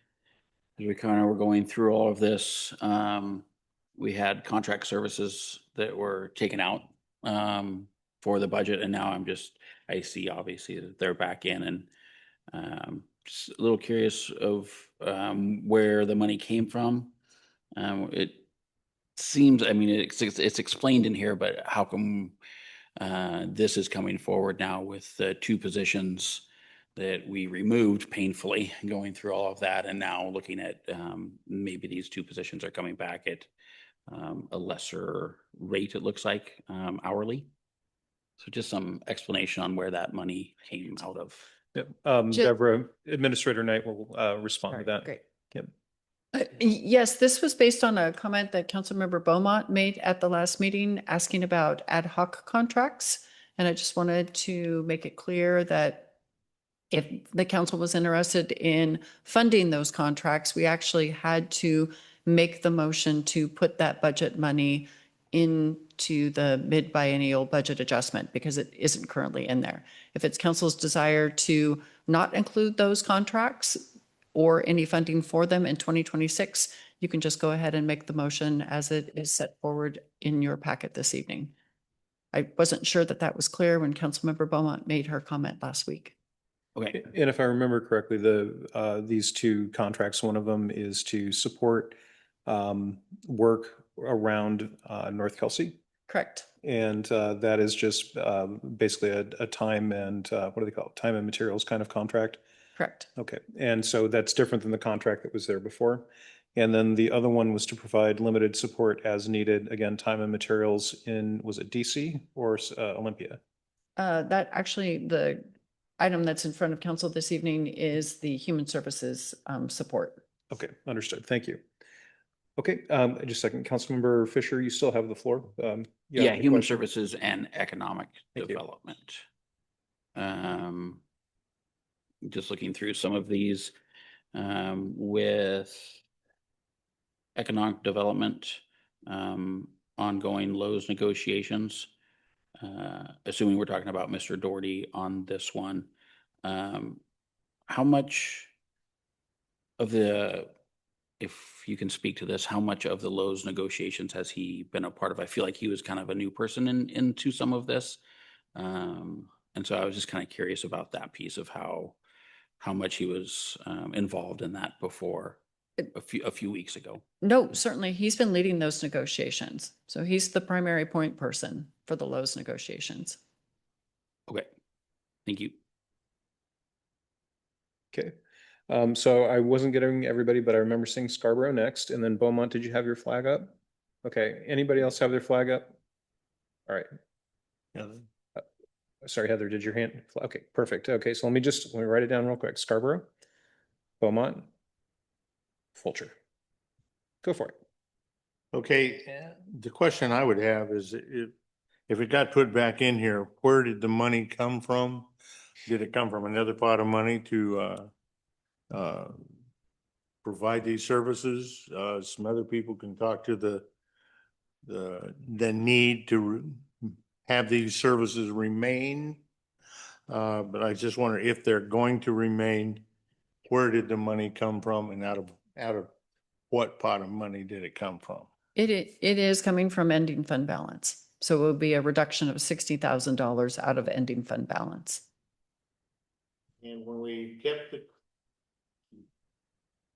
kept the cars on schedule, we agreed to take that money out of that same fund, did we? The option 2 that council selected delayed purchasing the vehicles in 2025 and allowed council the opportunity then to reevaluate the budget throughout the year to determine if there were sufficient funds available. And if there were, council then could consider purchasing the vehicles in 2026. Okay, so now we're saying there wasn't money for the vehicles, and we would have to bump it to 26 or reevaluate whether we bump it to 26, but we're finding money for these two contracts. Is that correct? I wasn't suggesting that we were finding money for these contracts. It came up at the last meeting that there would be an opportunity for ad hoc contracts. And I wanted to make it clear that there's currently no money in the budget for ad hoc contracts. If council wants ad hoc contracts for economic development, human services, state lobbyists, or anything else, then we're going to have to budget that money in 2026. It's not currently budgeted. And that was the purpose, is to ensure council understood that. Okay, Thank you. You're welcome. All right, Councilmember Beaumont. So just to be clear, we have a requested action. If we read this action and vote on it, it means that we are not finding that money and taking it out of the projected ending fund balance. We are adopting the biennial budget as is without the ad hoc contracts, correct? That's correct. Okay, thank you. I would like to make that motion if anyone else would like to. Councilmember discuss. Beaumont, you have the floor. Go ahead and make the motion. All right. I move to approve second reading and adoption of ordinance 028/2025, adjusting the biennial budget for the fiscal period beginning January 1st, 2025 and ending December 31st, 2026, providing for severability and establishing an effective date. I have a motion from Councilmember Beaumont, a second from Councilmember Fulcher for the requested action shown on the screen. Discussion on the motion. Councilmember Fulcher, you had your hand up previously. Yeah, it does seem a little after the fact. Now, my issue was with the economic development ad hoc contract. I just do not see the necessity of it. So I'm just going to limit my comments to that. Thank you. All right, thank you. All right, we have a motion on the floor to approve the budget. Any discussion on the motion? Go ahead, Councilmember Hanford, and then Councilmember Fisher, and then Councilmember Walker. Councilmember Hanford. Thank you, Mayor. So just to be clear, so we're voting on the budget as was presented, not last week, but the week before. And the contract work is just in there as an informational only, as we see fit next year. That's something we can tap into. Is that correct? Could you repeat that? So I just want to clarify that what we're voting on right now is the budget that was presented to us 2 weeks ago without changes. And with moving forward with all the unfortunate cuts that we had to make, with the knowledge that next year, as we, the city, sees fit, there's ending fund balance estimated $60,000 to utilize towards those ad hoc services that you mentioned. But there's no contract to to utilize those services because we're ending it with this vote. Correct. Okay, thank you. Councilmember Fisher.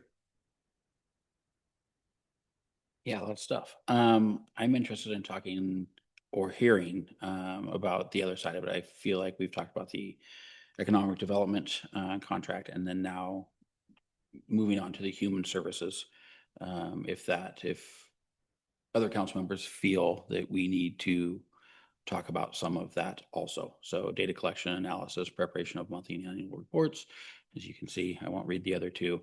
Talking about how important that is to our community. So maybe dissecting that a little bit and kind of talking about those two independently to see if we can, or if people want to include human services or not, and give that a little bit more time as well. Okay, and so just to be clear, for process, and I was confused initially by the question that you asked. I now understand the line of where we are. There's a motion on the floor. If you want to add in any of the things that are being discussed, there would need to be a motion to amend the requested action to add one of these things to this. So just to be clear, that is what we would need to do if we were to move forward with adding something. Now, with that said, as everybody knows, a council member can ask a question. It doesn't mean that people need to respond to it per se. There's a motion on the floor. We'll just go through, but I just want to be absolutely clear because I was confused with council member Fisher's question. Sorry about that. But this would be to make an amendment to the ordinance and the motion that is currently on the floor. So Councilmember Fisher is now, doesn't have the floor now. I now move to Councilmember Walker and then to Councilmember Hanford, who just put his flag up. Councilmember Walker. Administrator Knight, what grants are coming up for expiration relating to the court, the therapeutic court, or human services in the next, I don't know, 5 years, 3 years? That's a question I can't answer without having to do a little bit of research. It's understandable. That would be my priority if we were to retain the human services partial or contract, and I would only probably be in support of it as a partial. If it would mean offering something that would take the contingency from 348 to 318, I would just ask that it primarily be for grant writing, because if there are funds that might run out for our therapeutic court system soon, again, with the costs of that coming up, that concerns me. And so I think that the potential for something like that to repay or to pay for itself is promising, in my opinion. So I appreciated your curiosity about it as well, Councilmember Fisher. All right, thank you. Administrator Knight has some additional information. What I think I can say is that the grants that have been received for the therapeutic court have been submitted by the court. So the court is submitting and receiving those grants outside of the human services program. At this point, I'm not aware of any grant opportunities that would be available to fund this work. So it would need to be funded, or we would need to have the expectation at least that it would be funded out of the general fund. All right, anything else? Councilmember? Okay, thank you. Councilmember Hanford. Thank you, Mayor. With the clarification that we've received, I feel like Councilmember Fisher's asking great questions and it's good information for us to know. But I feel like those would be questions and discussion that we would have in the future when this comes back, if it does. So that's I think those are great questions, just not like, we'll talk about it down the road at that point. When something specific gets presented, that's my understanding of the process. Thank you. Councilmember Scarborough, I see your flag up. I'd like clarification from my colleague at the other end. So what you're proposing is to accept it the way it is and then defer any comment or any discussions on having those two contracts let. You'll have it a bit further time, at a different time? Further down the road? Yeah, so just to clarify, Councilmember Scarborough, what happens is that we do an estimate as to how much money is going to be left over with the budget. And we resolve that in what's called the 13th month. That's January. Am I getting that right in budgeting terms? So in January, Julie and her team will go through and figure out, like how much money we actually spent this year, just true things up. And frequently what happens is the staff will come in and do an adjustment, maybe in that June, July timeframe in the current year. In the upcoming year. And that may be an opportunity for the council at that point in time to go, we ended with a higher ending fund balance than we anticipated. And we can put these in. Yeah, you can put them in. The staff also, unless there's something about the code locally, if the mayor and the council decide they want to make amendments earlier than that, sometimes you have the opportunity to do that. So again, Julie, let me know if there's something about Monroe that's different than other jurisdictions I've worked for. Okay. No. And so that's the thing, is that it's legislation. The council and the mayor have the ability to have a conversation next year if the priorities shift next year, or if you find that you've got additional funds left over that you did not anticipate in the budget that you have before you right now. So the conservative approach at this point would be to proceed as Councilmember Hanford has made the motion and then consider doing an amendment next year. when you know how much money you have left over in the ending fund balance this year. Do you concur? You can not concur. Yes. Okay, thanks. All right, anything further, Councilmember Scarborough? No. Okay, I saw a flag going up. Was that Councilmember Beaumont? Go ahead. Thank you. So just a reminder that we have unanticipated, lower than expected forecast. We have limited fiscal flexibility in 2026, just some of the things I jotted down. We need to maintain financial stability, and staff worked really, really hard on these cuts. Yes, they're painful. We have no lobbyists. We have training reduced. We have travel reduced. We have fleet vehicles reduced. This was hard and painful for all of us, but we came up with something that worked. And I think we need to stick with it. And as the mayor was just saying, if we find that we have unexpected revenue, but I feel very, very comfortable that we've had to make other cuts. And unfortunately, we'd love to have these contracts and move forward on some of these things. But we just, in my opinion, we just can't do it. We need to stick with what we decided on and move forward. Thank you. Thank you. Any other discussion on the motion? Go ahead, Councilmember. Just one last question, looking through this. So this $60,000 does not come out of the contingency fund, the reserve, or it does? It's like an alternate. It's not coming, the 60,000 that you're referring to, the human services. Yeah, human services You'd have to do an amendment to the motion to add it in. Is that correct, staff? Yes. Okay, this is where my confusion was when I asked the question. I yeah. understood that it had been added to the motion that was brought before you, and that's where my confusion was. No, it is not part of the motion, so it's not coming from anywhere. Okay, I'm just, I was asking the question about the 60,000. It might just be my brain of where is that? So we have a contingency fund of 348,275. Is that 60,000 coming out of that, or the? No, it's the ending fund balance Ending in fund balance. Okay. 2026. Okay, that's what I So needed to about know. $948,000, if I remember correctly. Yep, 943. Yeah. That was my question. Thank you. Okay, thank you. Any other Did I quote questions? that number correctly? I- She's giving me the look. I think as it's written in the memo, we state that it would come out of contingency. Oh, So did I? Yeah, I tried to correct that. I think Yeah, the intent was ending fund balance. I think that's what you had recommended, correct? So- When I asked. I thought I had changed it all to be ending fund balance. Okay, thank you. You're welcome. All right, any other discussion on the motion? Saying none, I'll call for the question. All in favor? All opposed? Motion passes 6-0. Before we leave, thank you very much, Julie, thank you. for all the work on this. I was going to say the same. Staff? Thank you. Thank you. Staff, thank you very much for all the work on this. Please share that with other folks that were part of this that are not here this evening. And Deborah, thank you very much for all of your work on this. Okay, and council, thank you.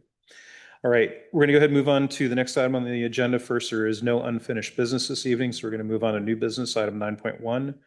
And that's ordinance number 024-2025, amending MMC 2.60, emergency management restructuring, the executive head order of succession with Jody Wyckoff.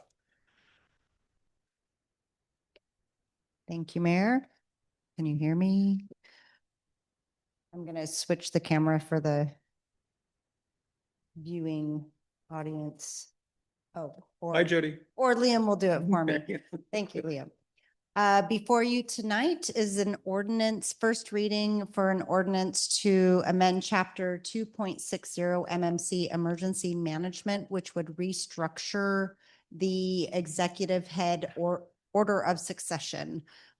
This came about when we were updating our comprehensive emergency management plan, which has a similar list of order of succession. Selfishly, I realized the clerk was a little too high up on the list and I questioned it. And we as staff, while updating the CEMP, restructured the order of succession to better reflect the current roles, responsibilities, and capacities of the reference city officials, as well as our policy preferences.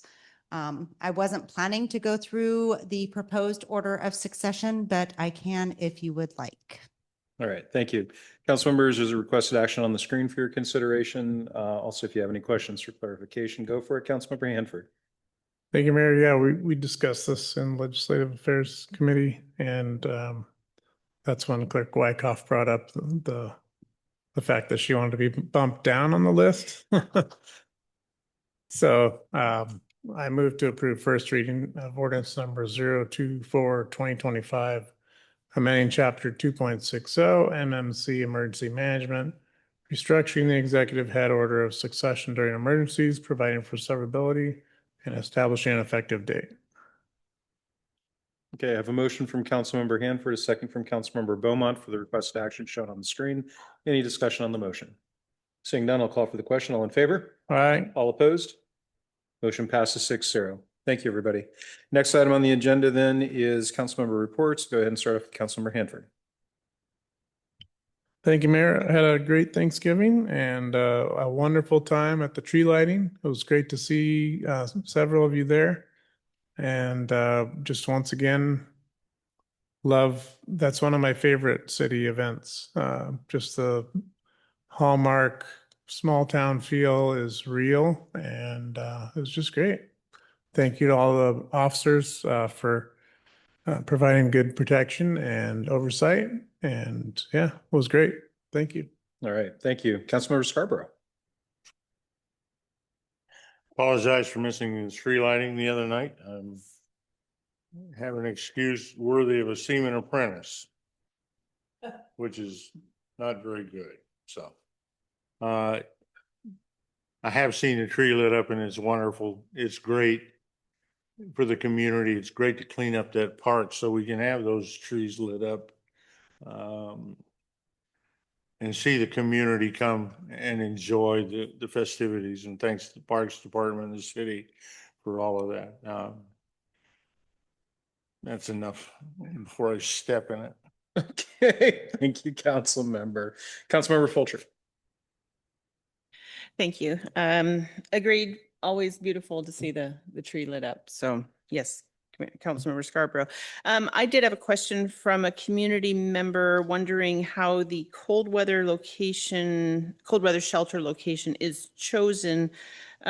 This was a person who lives up in that area, and they said there's already a lot of unauthorized camping in their area, and they think that it would just encourage more people just, temporarily moving over to the location for the night and then back into the woods again. But anyway, that was a question I could not answer for them, so I look forward to getting that answer myself. Other than that, I love Thanksgiving. It's my favorite holiday. Well, 4th of July, Thanksgiving. They're both right. Nah, Christmas has expectations. So anyway, I look forward to getting that answer from staff. Thank you. Thank you. We'll have that out to the council via email. Sounds great. Thanks. Councilmember Beaumont. The tree lighting was great. I did hear from, as I was getting ready to come tonight, I heard from a friend that only half of the tree is lit up. So I'm not sure what's going on. I'll have to get in touch with Janelle tomorrow and ask about it. But it was beautiful, and yeah, it was great to be there with everyone and sing Jingle Bells. That was a blast. So if anyone wants to hear me play the piano badly, please come to the Monroe Historical Society open house on Saturday at 1 p.m.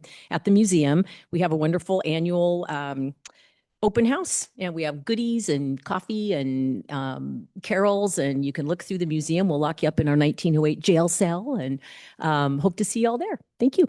Thank you. Well, the day I'm playing it good, never, but I'll start at 1 o'clock on Saturday. We'll have staff take a look at the lights on the tree and then get back to council on. Okay, we'll follow up with the chamber and get a response to you. All right, thank you. Councilmember Fisher.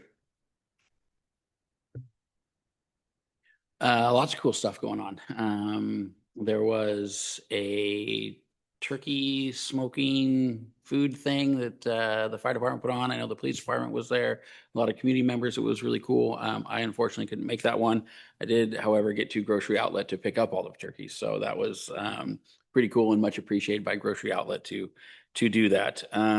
Also, I was down doing some trash pickup in Alborland, and the fire department Swiftwater boat was out there. They were doing some drilling, And they were able to go out into the middle of the river and get this tent off of one of the islands out there that has been bugging me for months, and I couldn't get out there. I tried to go out there in like low water and talk to the property owners so I could trespass, but they weren't home, and it turned into this big thing. Well, they just zipped right up there in their new boat and grabbed it for me, which was amazing. So now I don't have to look at it anymore. It's making me crazy. Other than that, Thanksgiving is also one of my favorite holidays. Selfishly a little bit because it's around my birthday, and now on Tuesdays get the senior discount at Fred Meyer, which is super weird to say. Because I swear to God, I still feel like I'm 25, but I'm not. So that's what I have. Thank you. Thank you. Councilmember Walker. Tree lighting was fantastic. Director Teague, thank you as always for putting on great events. I wanted to express my gratitude for Caitlin and all the fantastic work that she's done in her role with the city. You are very much appreciated. The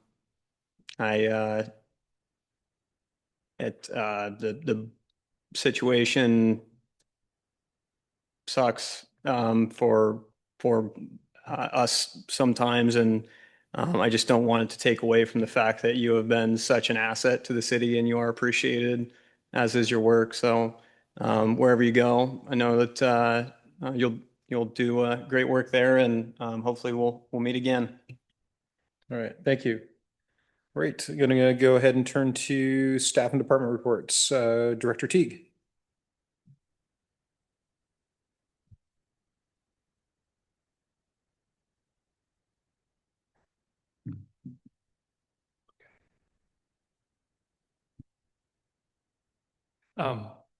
Thank you, Mr. Mayor and Council.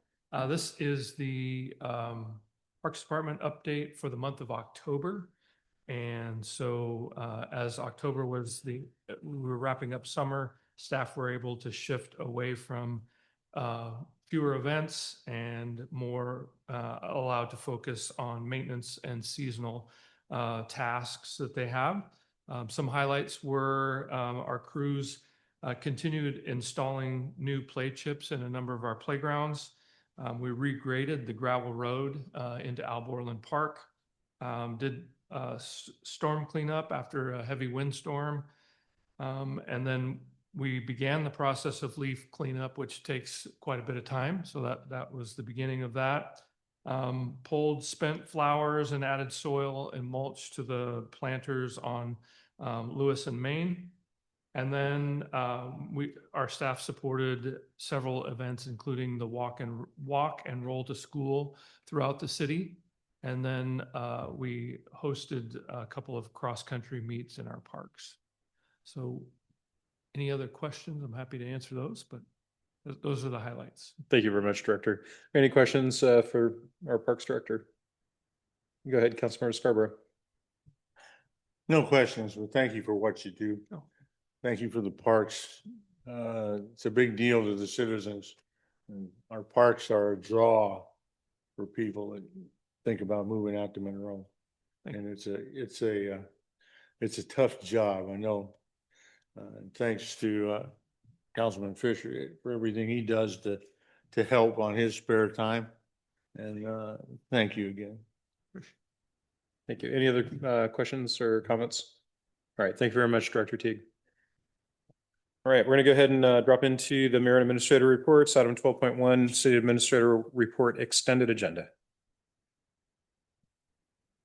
Thank you, Mayor. Looking forward to next Tuesday. We have a Public Safety Committee that is scheduled at 6 p.m. We've got potentially a master plan update and next steps, an overview of felony prosecution standards and case referrals, and then a discussion item about the municipal court quarterly update with Judge Ness. At the regular business meeting, under announcements and presentations, we have a park board appointment, and we have recognition of Councilmember Scarborough. For consent, we have our regular accounts payable, meeting minutes, and payroll, then adoption of ordinance 2.60060, the mayor's succession during emergencies, a resolution extending the interfund loan with Julie Elsom, Drug Task Force ILA with Jeff Jolly, and then the public defender contract with Liam McCorkle. Okay. And Councilmember Hanford? Thank you, Mayor. I have down on my calendar, we're doing council photos at 6 PM on the 9th. Is that 5? Okay. Public Safety Committee meeting at 5. No, photographs. Photographs, pictures. Snap, snap. Quiet check. Thank you. Smile, say cheese. There you go. You did that well. Okay, Councilmember Hanford, were there any other questions before we continue with the extended agenda? Okay, go ahead and continue. Thank you. alrighty, for the 16th then, we have canceled the Finance Human Resources Committee, but we will have a special Legislative Affairs Committee meeting that night starting at 5:30. And we have AWC Action Days agenda, and then the AWC Center for Quality Communities Scholarship. So 2 items for that agenda for the Legislative Affairs Committee. We have a reception honoring Mayor Thomas at 6:15. And then at 7 PM, our regular business meeting will start. We have the regular consent agenda items. We have a renewal of an on-call civil engineering roster with Scott Peterson and acceptance of the 179th Avenue Pump Station Generator Replacement Project with John Landy, and then the regular items of business following. All right, thank you very much. Anything else? All right, we're going to go ahead and move to the city administrator's report.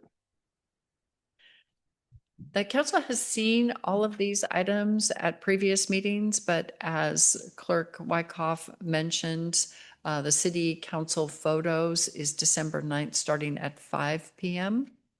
For those that are interested or may have already have signed up, the elected officials essentials is Saturday the 6th, starting at 8 AM. You can do that online or in person. We have the Economic Alliance legislative kickoff on December 10th from 9 to 11 in Everett. Snohomish County tomorrow is that same evening. That is the General Assembly, and that is 5:45 to 8 at Rose Hill Community Center. AWC Action Days was mentioned earlier in the meeting, and that is tentatively scheduled for Tuesday, January 20th. We did mention that there is a council study session, so that's part of what we're talking about with the Legislative Affairs Committee. It's just the schedule for that meeting or for the action days. And that goes typically through Thursday, January 22nd. And then newly elected and re-elected oaths of office. Several of them were, I think all of council was done today for their regular oath of office. And then the ceremonial oaths of office are scheduled for the first meeting on January 13th. Okay, sounds good.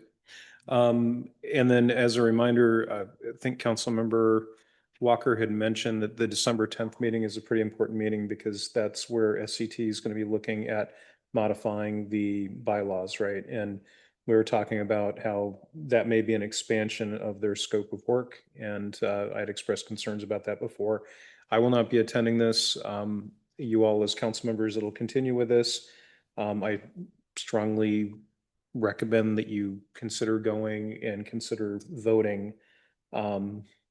So right now they just deal with planning, and for them to expand to other things, it's just a concern of mine. So, all right. Okay. For me, any questions for the city administrator's report? All right. For me, mayor's report, just a couple of things. One, thank you all for singing Dashing Through the Snow with me. Jingle Bells, I guess would be the name. I appreciate that. One of these days I should see all of the words to that song because I don't know all the words to the song. So the tree lining, thank you. I had already thanked all the staff that were out there for the work that they did, right down to the deputy chief moving the cone. Great job on cone patrol. Thank you. I do want to just take a moment. I'm just going to take a moment just to thank Director Teague and the park staff for installing 19 trees right along Lake Tye's eastern side along Frylands Boulevard. The trees are something that I felt would help provide a splash of color in the spring and then another splash of color in the fall. I had sort of an inspiration of seeing the tidal basin around the Jefferson Memorial in DC, and wanted to just see what that would look like and create a canopy over the trail at Lake Ty. They are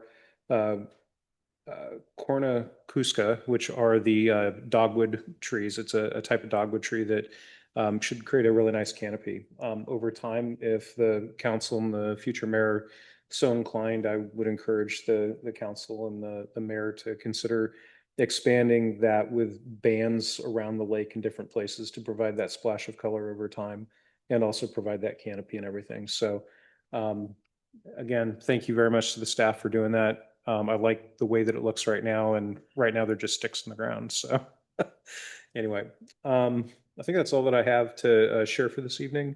Does anybody have any questions for me? All right, seeing none, I will go ahead and say that for the record, Councilmember Gamble had expressed that he expected to be here, and he is not here.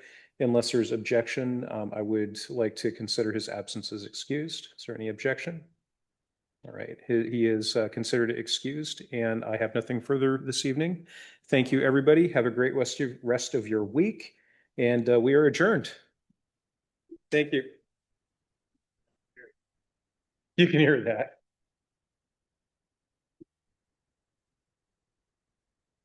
You know, one guy.